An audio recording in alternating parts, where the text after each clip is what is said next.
Mba Boulard là, Mba Pétard là, Mba Statistique là.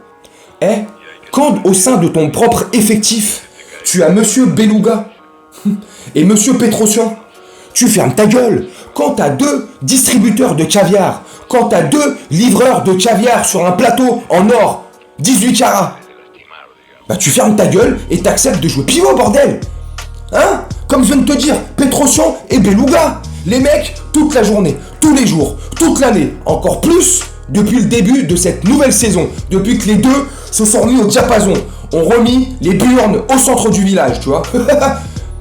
Les mecs te donnent, te distribuent, t'offrent des caviars en permanence. Alors moi, je te dis franchement, Monsieur Kiki, Monsieur Kylian Mbappé, Monsieur Boulard, Monsieur Melon, Monsieur Fruits et Légumes.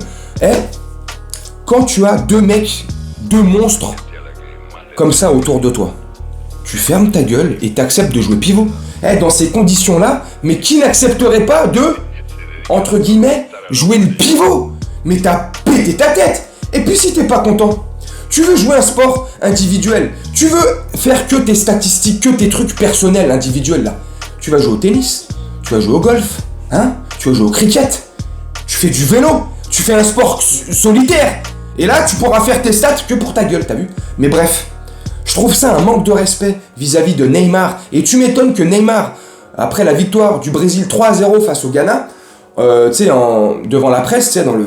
Bref, en interview, il y a un mec qui lui demande la relation avec Kylian Mbappé, alors. T'as vu la réaction qu'il a eue? Il a fait... Il s'est barré. Ça veut tout dire, les gars, c'est bon, stop. La relation entre Kiki et Neymar n'existe plus. Mais alors, Mbappé, qu'est-ce que ça peut te faire? Que tu l'aimes pas parce que l'année dernière, et parce que il y a 2, 3, 4 ans, ça fait 4 ans, il fait de la merde, parce que il est pas dans le projet, parce qu'il arrive fatigué, parce qu'il se couche tard, parce que ceci, parce que cela. Ça se comprend tout à fait. Dans ce cadre-là, que tu ne veuilles plus pouvoir jouer avec lui, ça s'entend. Mais là, depuis le mois d'août, il te fait fermer ta gueule, et tellement il te fait fermer ta gueule, tu pleures, tu boudes, comme un bébé. C'est pas possible, tu sais, comme un bébé de 4 ans et demi qui a pas eu son jouet, tu sais. Tu te promènes dans un magasin avec lui, tu passes devant le rayon jouet, forcément le petit il va baver, Et papa, je peux avoir ça? Non. Le mec il va bouder comme un bébé. Et Mbappé c'est la même chose, tu vois. Il est dans le rayon des jouets pour adultes avec Messi et Neymar. Messi, Neymar, je peux avoir ça? Non. Le mec il boude. Non, tu arrêtes de bouder, tu fermes ta gueule, tu te remets les idées droits dans le cerveau là-haut, tu commences à remettre la première, marche avant et on avance. Après la deuxième, la troisième, la quatrième, la cinquième, et si t'as une boîte 6, tu mets la 6ème et tu fermes ta gueule. Non mais attends, franchement là, je suis le premier à critiquer Neymar, toute l'année, toute la journée. Mais quand il joue comme ça, tu fermes ta gueule. J'ai été le premier à critiquer Messi l'année dernière, mais il y avait une explication. Le spin, 24 ans passés au Barça, il arrive dans une ville qu'il connaît pas, ses enfants ils parlent pas français, sa femme elle est perdue, tout ça, ça se comprend. Je le critiquais. Ouais. Mais là, non, les mecs, ça y est, je te dis, c'est des vendeurs, c'est des VRP d'un Lopilo, matelas, les matelas Emma, tu vois, 100 jours remboursés ou échangés.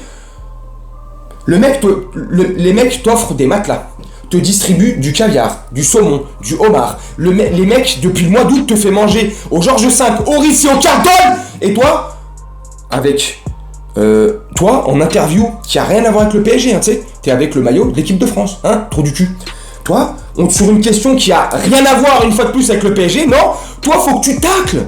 Faut que tu dises que t'es pas un pivot. Va te faire voilà, va te faire mettre. Et je vais conclure la vidéo là-dessus. Et moi, je me mets à la place du parrain Galtier. Comment il prend le truc, le mec? Moi, je suis Galtier, la vie de ma mère. Kylian, là, tu reviens au PSG, là. Au centre Ouredou, au camping des Loges. Je déconne, au camp des Loges. Je te jure, je t'attrape hors caméra, hors micro, hors témoin. Tête à tête. Tête à tête, Kiki. Je suis Christophe Galtier, je t'attrape tête à tête dans le vestiaire. Y a pas un témoin. La vie de ma mère qui vient, tu manques de respect, ça part dans ta gueule. Tu peux porter plainte, tu peux faire ce que tu veux, tu peux chialer avec tes avocats, ta mère, tes marabouts, Pogba, qui tu veux.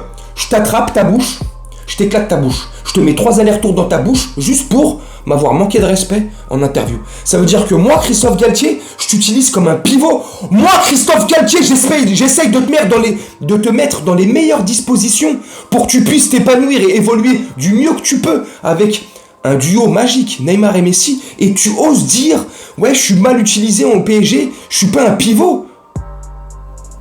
Eh frère, t'as pété une durite. Là, regarde, là je pèse mes mots. Là je suis un peu énervé, t'as vu, mais je suis calme, tu vois. Je pèse mes mots. Kylian Mbappé, t'as pété une durite. Moi je suis Christophe Galtier, je te promets, Kiki, je te mets un aller-retour dans la bouche. Juste pour t'apprendre le respect et te faire redescendre sur Terre, parce qu'apparemment là, t'es entre Jupiter et Mars, Neptune, je sais pas t'es où là-haut, mais tu touches plus Terre, t'es plus sur Terre, t'es plus parmi nous. T'as disparu de la planète Terre.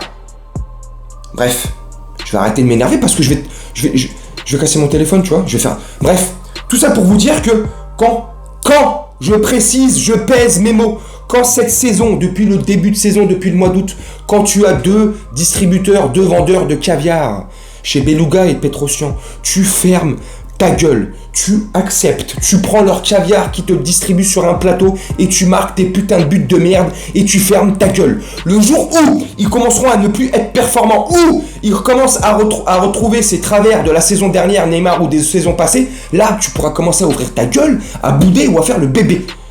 Tant que c'est pas comme ça, tant que ce scénario-là n'arrive pas, tu fermes ta gueule, t'empiles les buts et tu fermes ta gueule. Parce que pour un mec qui joue en pivot, t'es déjà à 8 buts en Ligue 1 sur 8 journées de Ligue 1. Donc ferme ta gueule. Bref, mes camés, dites-moi en commentaire, qu'est-ce que t'as pensé de la vidéo? Est-ce que tu penses que j'exagère ou mes arguments sont plausibles et valables? Dis-moi les tiens en commentaire.